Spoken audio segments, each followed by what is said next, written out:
Assalamualaikum warahmatullahi wabarakatuh.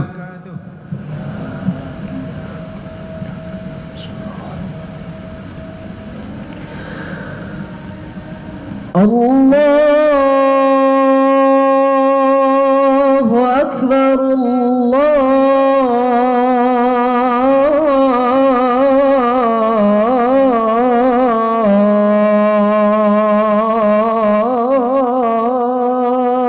Allahu Akbar.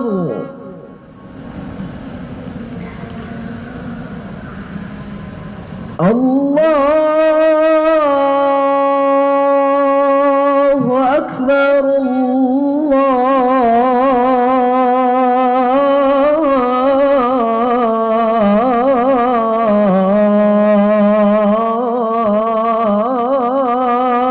Allahu Akbar.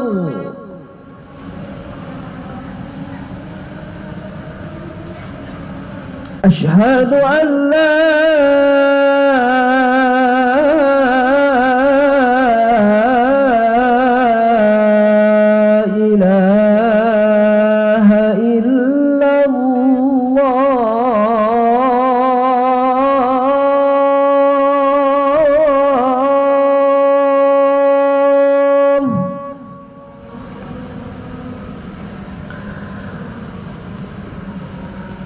أشهد أن لا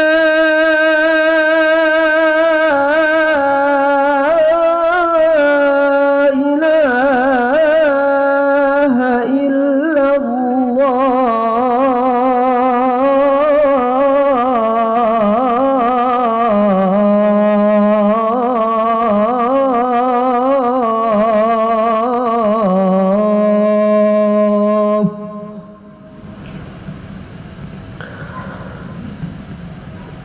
أشهد أن محمدًا رسول الله.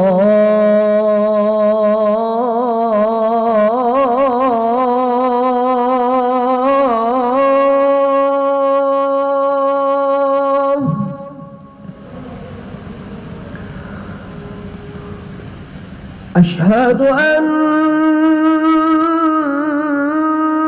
محمدًا رسول الله.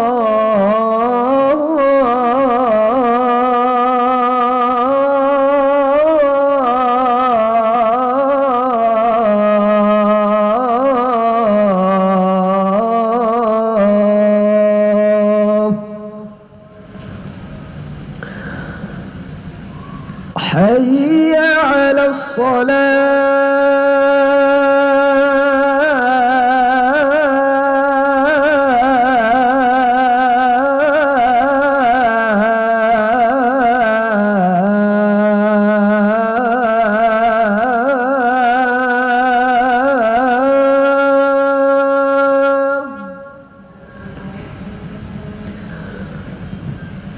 حي على الصلاة.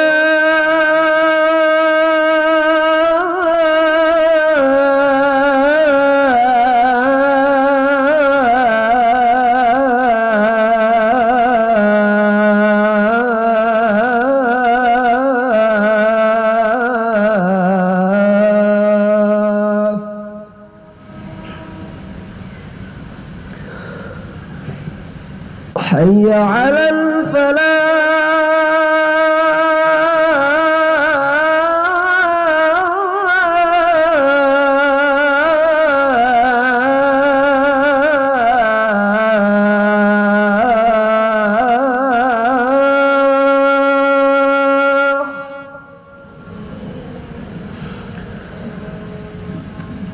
حي على الفلاح.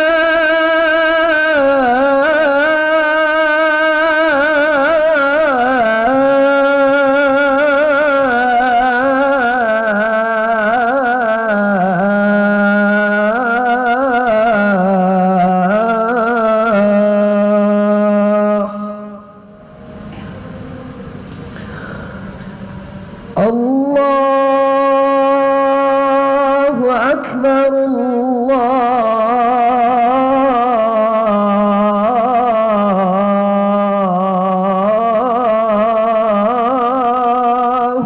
أكبر لا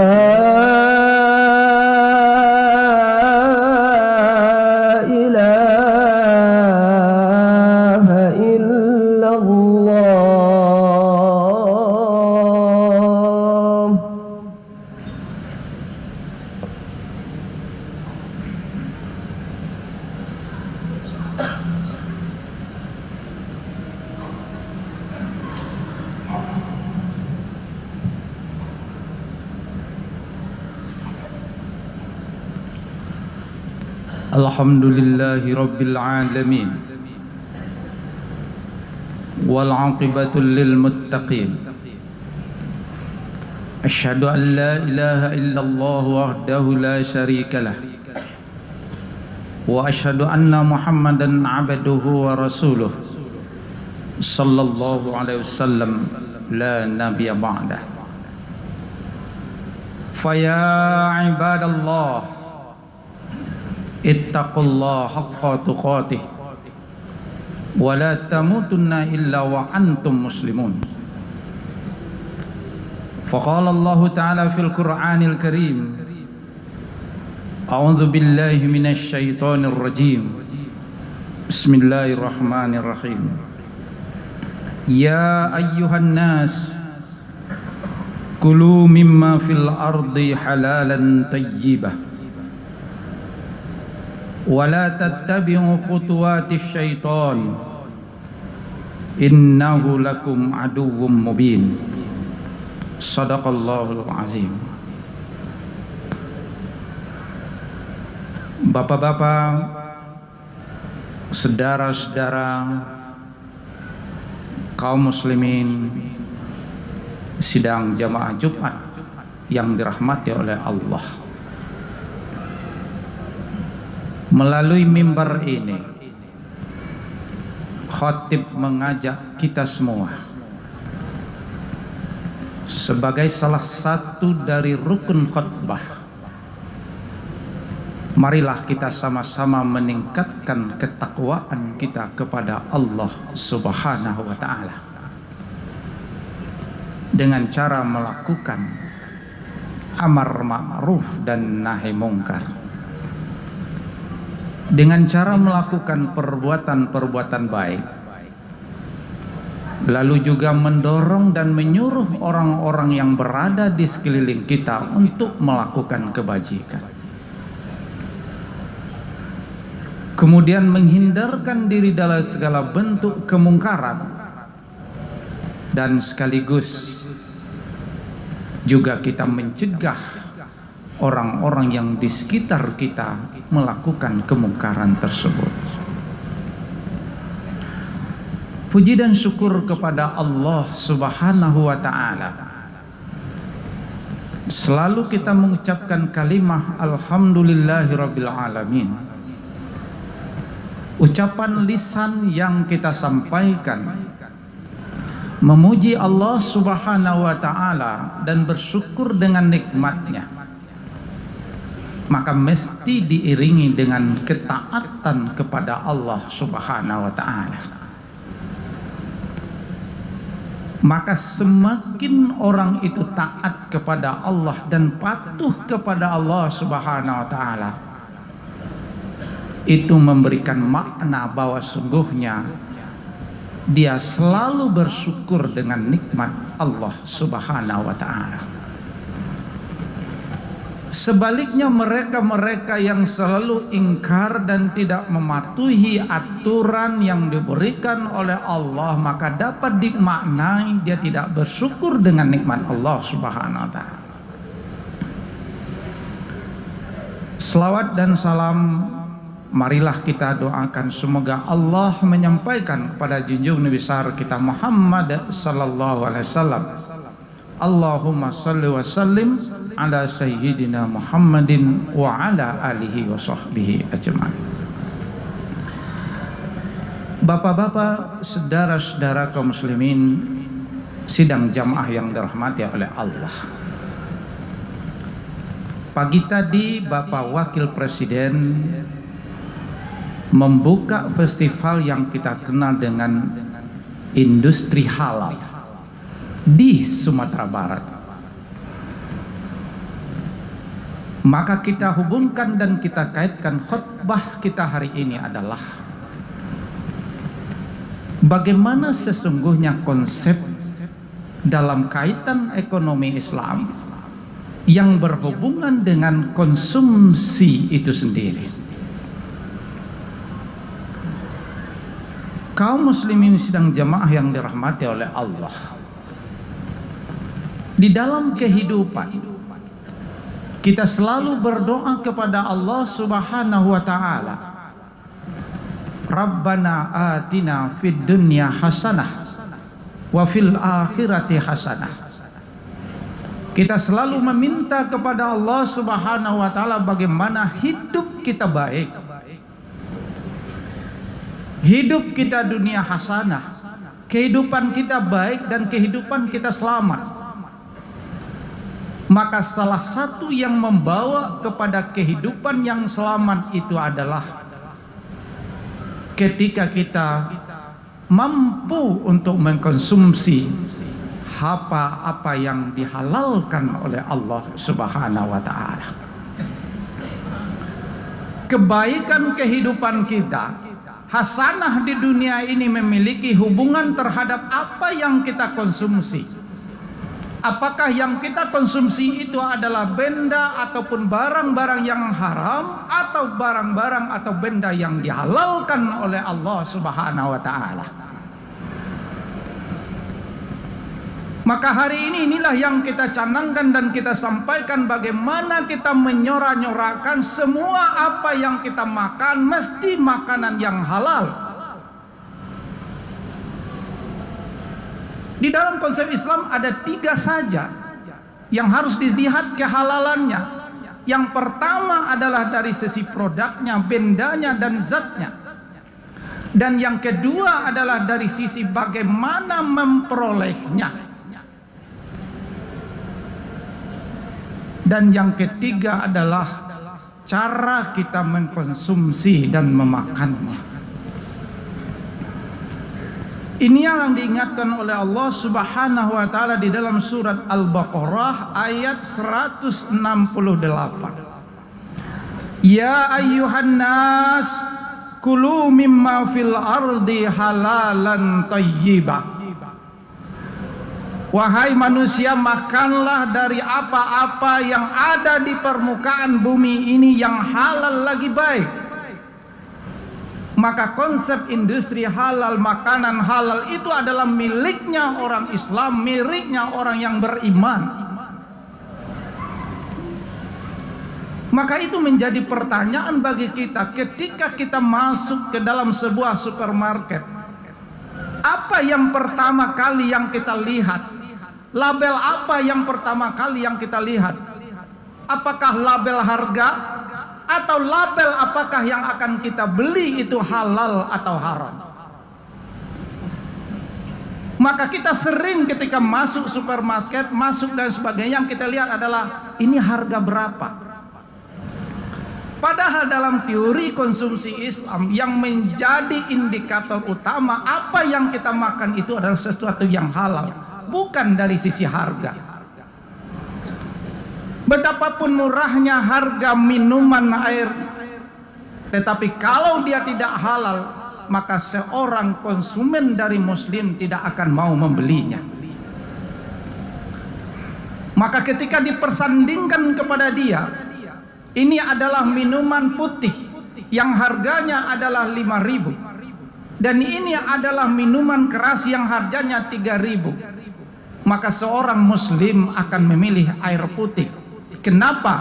Dia halal, harganya mahal, ya ndak apa-apa mahal, yang penting bagi kami adalah halal. Inilah prinsip yang utama ketika kita memilih makanan itu. Kaum muslimin sidang jamaah yang dirahmati oleh Allah, ketika kita memperolehnya juga begitu. Maka sungguhnya apa yang kita konsumsi itu adalah kita peroleh dari usaha, dari keringat, dari tata laku yang memang kita lakukan secara halal.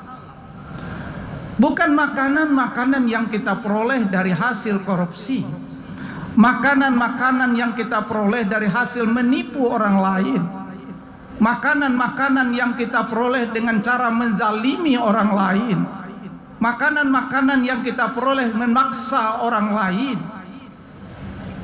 Maka ketika cara memperolehnya itu adalah dilarang dalam Islam, maka berarti juga kita adalah memakan makanan dan harta yang diharamkan oleh Allah Subhanahu wa taala. Kaum muslimin sidang jamaah yang dirahmati oleh Allah. Lalu sekarang timbul pertanyaan, kira-kira kenapa manusia ini masih mau dan memilih makanan-makanan yang diharamkan oleh Allah Subhanahu wa taala? Padahal Allah Subhanahu wa taala ketika kita menjadi Allah menciptakan bumi ini, maka sesungguhnya makanan yang halal itu jauh lebih banyak dari makanan yang diharamkan oleh Allah Subhanahu wa taala. Di dalam kehidupan kita rasakan minuman jus tomat halal, jus pokat halal. Banyak sesungguhnya minuman dan makanan yang dihalalkan oleh Allah. Lalu kenapa masih ada yang memilih makanan yang diharamkan oleh Allah Subhanahu wa taala? Maka kita baca firman Allah Subhanahu wa taala dalam surat Al-Baqarah tadi, wala tattabi'u khutuwatis syaitan. Maka ketika Allah Subhanahu wa taala menyampaikan hendaklah kamu memakan harta yang makanan yang halal lebih baik, lalu Allah Subhanahu wa taala juga mengingatkan janganlah kamu mengikuti bisikan syaitan. Maka orang-orang yang masih memakan makanan yang tidak halal, maka berarti dia tidak ingat peringatan Allah, jangan ikuti bisikan-bisikan setan. Dalam sejarah anak Adam juga begitu. Ketika Allah Subhanahu wa taala menciptakan Adam dan Hawa dan menempatkannya di surga Allah Subhanahu wa taala. Lalu apa kata Allah Subhanahu wa taala? Kulu washrabu, silakan kamu makan semua yang ada dan minum semua yang ada di surga. Silakan semuanya boleh. Tetapi Allah Subhanahu wa taala hanya melarang satu saja. Wala taqraba hadhihi sajarah. Jangan kamu mendekati satu pohon ini saja, yang lain silakan. Lalu apa yang menggelincirkan Adam dan Hawa adalah khutuwatis syaitan, bisikan-bisikan dari syaitan. Maka kalau ada sesungguhnya generasi-generasi muda kita yang lebih suka dia minum khamar dari minum air putih, maka berarti dia telah mendahulukan bisikan syaitan. Kalau seandainya masih ada orang yang suka makanan dan minuman yang dia peroleh dengan cara menipu orang lain, maka itu adalah bisikan-bisikan dari syaitan. Padahal Allah Subhanahu wa taala menjadikan lebih banyak yang halal daripada yang haram. Lalu kenapa kita masih tergelincir? Itu adalah karena mengikuti langkah-langkah syaitan. Kaum muslimin sidang jamaah Jumat yang dirahmati oleh Allah, secara ekonomi hari ini tentu kita kaum muslimin tidak cukup hanya sebagai orang yang dijadikan sebagai pasar. Tentu dalam konsep makanan ini kita juga harus menjadikan diri kita sebagai orang-orang yang memproduksi makanan yang halal. Kita di Sumatera Barat memang terkenal bahwa yang menjadi jargon ketika orang datang ke Sumatera Barat ini adalah persoalan kuliner dan makanan. Sehingga orang menyebut dua istilah saja, makanan Sumatera Barat itu enak atau enak sekali. Maka untuk itulah kesempatan kita sebagai seorang muslim. Pertama adalah harus memilih dan memilah makanan yang halal dan haram.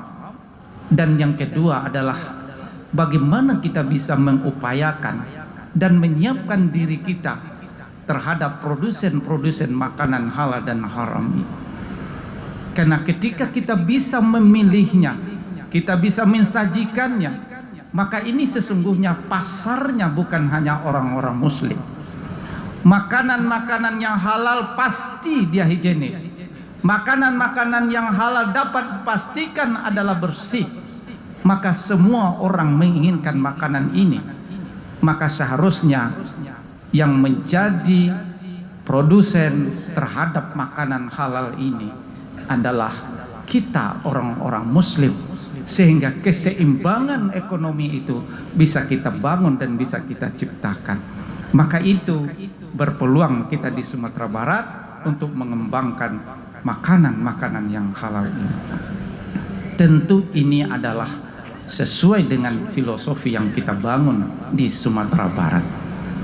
Bapak-bapak, saudara-saudara kaum muslimin, sidang jamaah yang dirahmati oleh Allah. Yang terakhir adalah cara kita mengkonsumsi. Kata kuncinya Allah hanya menyebutkan di dalam Al-Quran, wala tusrifu, jangan kamu berlebih-lebihan.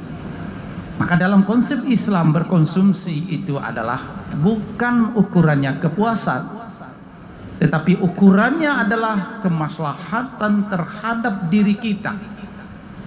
Maka makanan yang kita makan itu tidak hanya cukup halal, tetapi juga adalah thayyib. Cara kita memakan juga harus baik, tidak berlebih-lebihan. Maka begitu indahnya Islam mengatur bagaimana kita mengkonsumsi makanan, sehingga ketika kita bisa melakukan hal-hal ini, maka doa yang kita katakan, yang kita ucapkan dan kita minta kepada Allah selalu, kita mendapatkan kesehatan, selamat di dunia dan di akhirat itu niscaya dengan makanan yang halal, memproduksi makanan yang halal, insya Allah kita akan berikan keselamatan oleh Allah Subhanahu wa ta'ala. Fatabiru ya ulil absar la'allakum turhamun.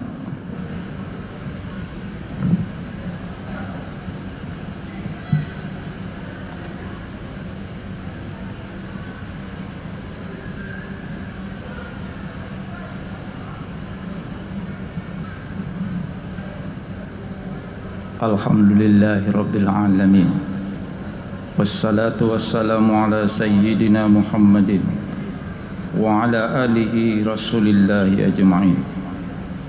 Asyhadu an la ilaha illallah wahdahu la syarikalah, wa asyhadu anna Muhammadan abduhu wa rasuluh sallallahu alaihi wasallam la nabiyya ba'dah. Allahumma salli wa sallim ala sayyidina Muhammadin wa ala alihi rasulillahi ajma'in. Fa ya ibadallah, ittaqullaha haqqa tuqatih wa la tamutunna illa wa antum muslimun. Wa qala Allah ta'ala fil Qur'anil Karim, a'udzu billahi minasy syaithanir rajim, bismillahirrahmanirrahim. Innallaha wa malaikatahu yusholluna 'alan nabi ya ayyuhalladzina amanu shallu 'alaihi wa sallimu taslima. Allahumma shalli ala Muhammad wa ala ali Muhammad kama shallaita ala Ibrahim wa ala ali Ibrahim, wa barik ala Muhammad wa ala ali Muhammad kama barakta ala Ibrahim wa ala ali Ibrahim fil alamin innaka Hamidum Majid. Allahumma ighfir lil muslimina wal muslimat wal mu'minina wal mu'minat al ahya'u minhum wal amwat innaka sami'un qaribun mujibud da'wat. Amin amin ya qadiyal hajat. Rabbana zalamna anfusana wa illam taghfir lana wa tarhamna lanakunanna minal khasirin. Allahumma innaka 'afun karim wa tuhibbul 'afwa fa'fu 'anna ya karim. Allahumma inna na'udzubika minal 'ajzi wal kasali wal harami wa na'udzubika minal jubni wal bukhli wa na'udzubika min ghalabatid daini wa qahrir rijal. Allahumma inna na'udzubika minal jununi wal baras wa na'udzubika min su'il asqam bi rahmatika ya arhamar rahimin. Rabbana taqabbal minna innaka antas samiul alim wa tub alaina innaka antat tawwabur rahim. Rabbana atina fid dunya hasanah wa fil akhirati hasanah qina adzabal qabri wa adzabannar. Ibadallah, innallaha ya'muru bil adli wal ihsan wa ita'i dzil qurba wa yanha 'anil fahsya'i wal munkari wal baghi ya'idukum la'allakum tadhakkarun. Wa la dzikrullahi akbar. Allahu akbar, Allahu akbar. أشهد أن لا إله إلا الله أشهد أن محمدا رسول الله حي على الصلاة حي على الفلاح قد قامت الصلاة قد قامت الصلاة الله أكبر الله أكبر لا إله إلا الله.